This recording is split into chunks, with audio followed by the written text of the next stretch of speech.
J'ai ramené mon mari du bled et il m'a accusé de viol. C'est l'histoire d'une abonnée qui m'a demandé de la partager avec la communauté. Si toi aussi tu es intéressé, n'hésite pas à envoyer un mail ici et je partagerai ton histoire. Bonjour Adnan, je souhaiterais que tu partages mon histoire avec ta communauté tout en gardant mon anonymat. En 2018, je me suis marié avec mon voisin du bled. Je suis d'Agadir, mais je ne préfère pas donner son nom. Appelons-le Mounir. Mounir travaillait dans un centre d'appel. Il avait une belle vie, il avait les moyens. Une fois, je me suis rendu au bled pour les vacances et il est venu me voir dans la rue pour me demander mon numéro de téléphone. Au début, je ne voulais pas, mais j'ai fini par céder et lui ai donné mon numéro de téléphone. Avec du recul, je n'aurais jamais dû. C'était un beau parleur. Il me vendait du rêve. Il m'achetait des cadeaux, me ramenait au restaurant, me faisait rêver tout simplement. Et surtout me faisait rêver de la vie que toutes les femmes aimeraient avoir. Nous sommes restés dans cette situation pendant 8 mois. Ensuite, il est parti demander ma main auprès de mes parents au bled.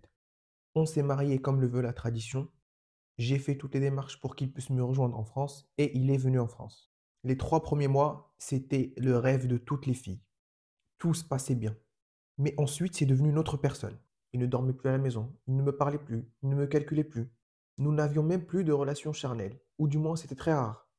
À chaque fois, il me trouvait des excuses bidons. J'en ai pas envie, je suis fatigué, j'ai du travail, etc. Puis un jour, j'ai décidé de lui dire que je comptais divorcer.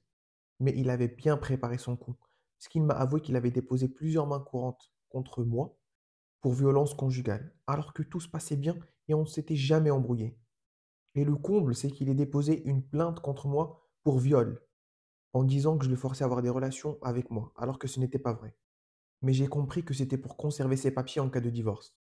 Bref, le viol n'a pas abouti, les violences conjugales non plus, parce qu'il n'y avait pas de preuves, parce que nous n'étions jamais embrouillés.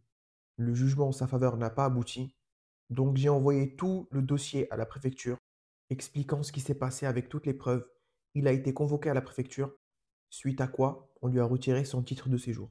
Mais maintenant, je ne peux plus aller au bled parce que j'ai trop peur de lui.